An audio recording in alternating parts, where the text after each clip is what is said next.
So the whole part of the route from getting into Austria all the way to Vienna, and even later on Bratislava, Budapest, it was actually the easiest because it was just flat, practically following the Danube River all the time. And after cycling all these mountains in East Germany, Czech Republic, I was really glad to have some nice flat terrain for now and for the next coming weeks. So it took me 3 days to cycle from Gmünd, where I entered Austria, to Vienna. And then there I met with an old friend of mine, old school friend, childhood friend of mine. And just living at his apartment with his flatmates, talking and just visiting the city. I was doing some sightseeing, cycling around. Those were beautiful summer days in Vienna. It's a nice city. Well, it's definitely not the greenest city. I mean, there are some trees here and there, but yeah, maybe I'm also just complaining because it was really hot that day. But there are some water points.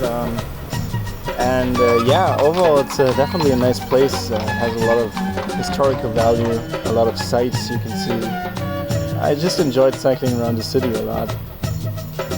And it's definitely very clean as well, and quite classy. It wasn't always that easy to cycle inside of the city. I noticed sometimes the cycling trails are just randomly finished out of nowhere, and it was a little hard to navigate. But anyway, I didn't do much cycling. Instead, I was really glad I got to do my street music again and was able to earn a little bit of pocket money before I left the city.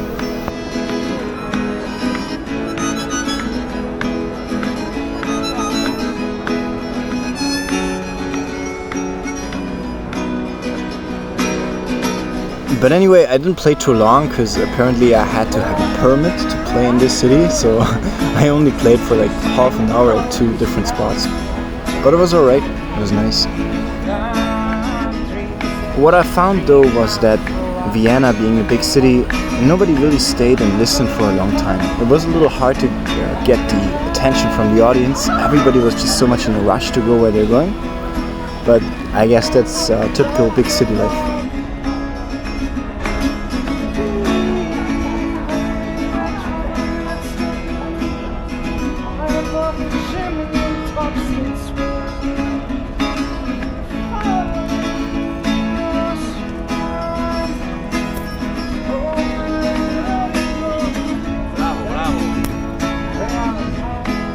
So after playing like 5 songs or so, the police came and said I can't bask here, I need a permit. So I just shifted to another place to play illegally again. And then I went back home. But it was good, I earned a bit of pocket money for the next coming days. So I got what I wanted, and I got to see the city as well.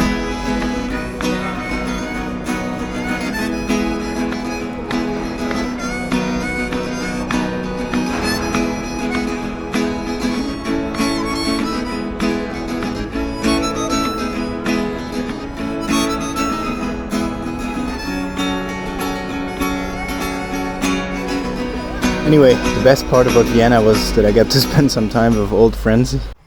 And yeah, we were basically just behaving like 16 years old again, and talking about all the things that happened in school and about the girls and the parties. It was a good time playing some games. I've done some videos about that too.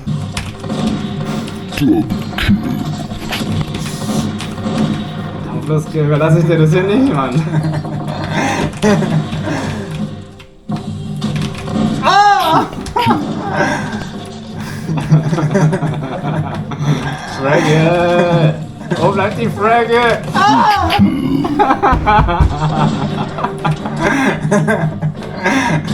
Nein!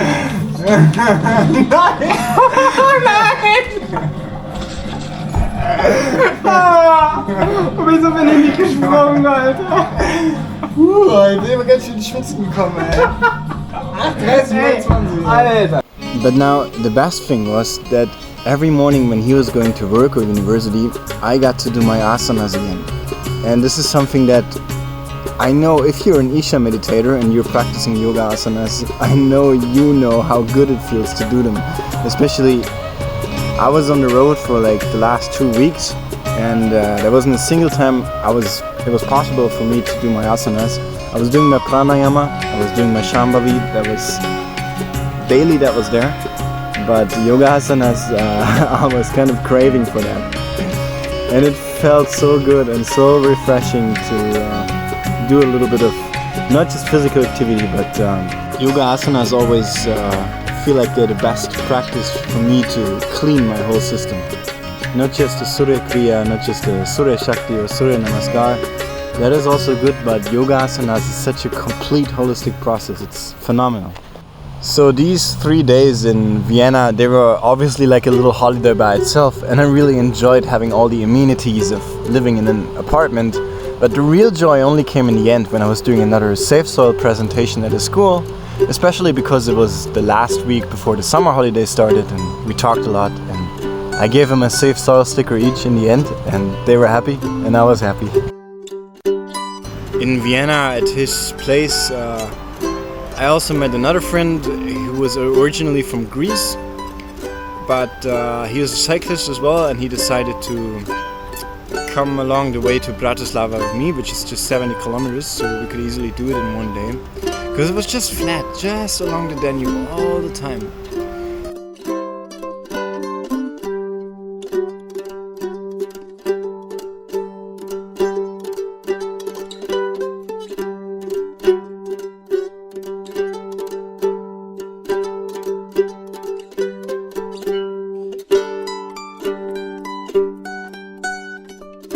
So I cycled with him for the first day, and then he turned around and I kept cycling to Bratislava.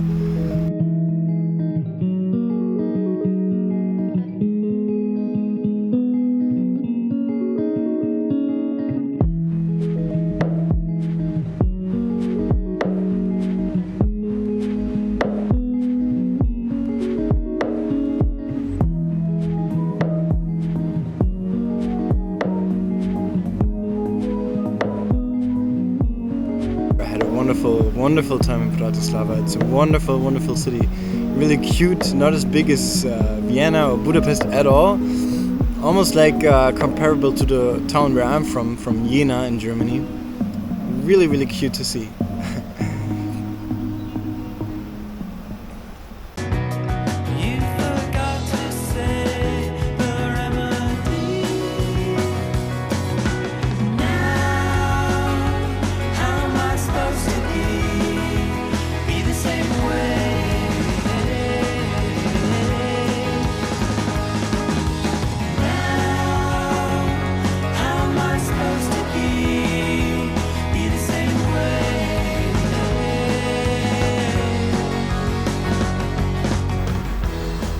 And then I had 2 very nice days in Bratislava. I had a couch surfer organized, and yeah, so there I was doing some more street music, earned some more pocket money, and then on to Hungary. The whole way from Bratislava till Budapest, again, it was just flat, and I almost got bored already by seeing landscapes like these for hours on end. And I listened through at least 5 Bob Dylan albums, but sometimes there were nice places as well, houses like these, interesting places to check out. I was also going in and out between Hungary and Slovakia for a couple of times, and also the street food was good. Not many vegetarian options, but it was cheap and nice for sure. Today I've been cycling the whole day. I think 70 kilometers done. Yesterday 80 kilometers done. And Hungary is really, really nice so far, but it's just so freaking hot.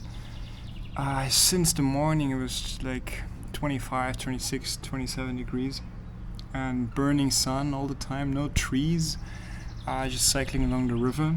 It was a really, really beautiful way, but I felt so sunburned in the meantime.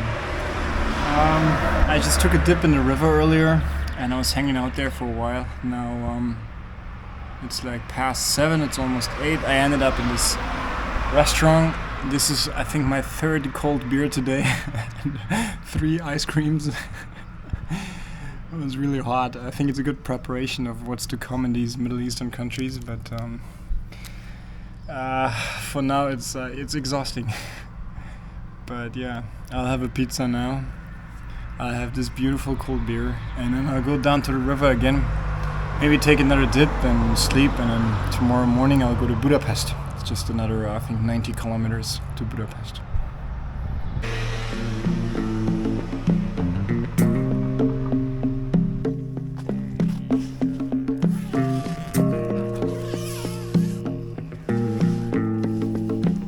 Cycling along the river definitely had its advantages though, like waking up every morning and being able to take a bath immediately. So the Danube River became such a huge part of the journey for me all the way until Budapest. And when I arrived in the city again, of course the first thing I did was to do my street music again.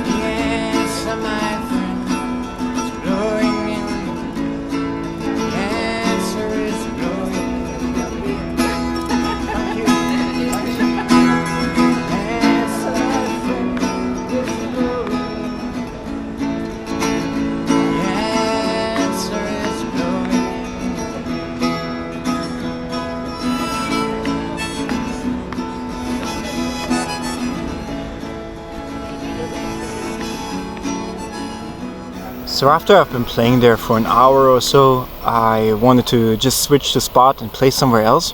But then this happened, and this monk from the Hare Krishna movement, she found me, and she was talking to me for a while. He gave me a book and invited me to her temple to come. But first of all, the rest of the day I wanted to waste with doing some sightseeing and just enjoying the vibe of the city for a while. And I also had an interview with a journalist for a German newspaper that day. That was just beside the Hero Square, so I went there anyway. But also there's so much to see in Budapest. So many ancient buildings, the presidential palace. And even though I've been to Budapest before a couple years back, I didn't really remember anywhere I went. And it took me a lot of time to rediscover the whole city, and there's so many little corners you can see, so many little things. And I haven't even been anywhere you can go. It's nothing compared to India where temples are huge, but they're just little things, little statues everywhere, beautiful houses. On every little corner of the city you can discover so many things. And really beautiful to see.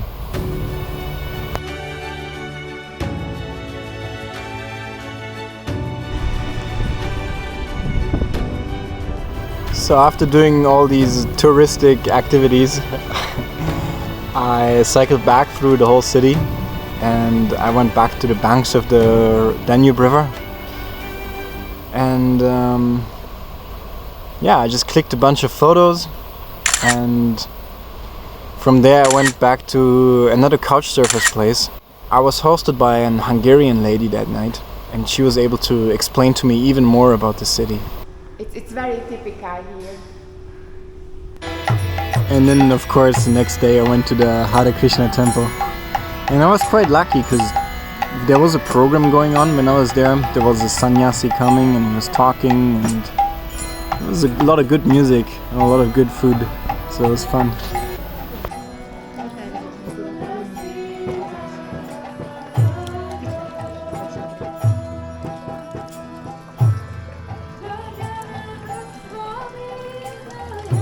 The whole experience there was a lot different to the ashram that I was used to while living at Isha Yoga Center for the last 1.5 years. In the sense that there were not many yogic technologies and sciences being offered, except for the japa, the mantra chanting that they were doing, the Hare Krishna mantra. But apart from that, definitely no kriya, no yoga, no jnana, no karma yoga, only bhakti. Only the devotional services that the devotees were offering, which itself has a certain beauty to it though. So cycling through Budapest at night. I just got back from this Hare Krishna temple thing after being talked to this one monk in the street yesterday.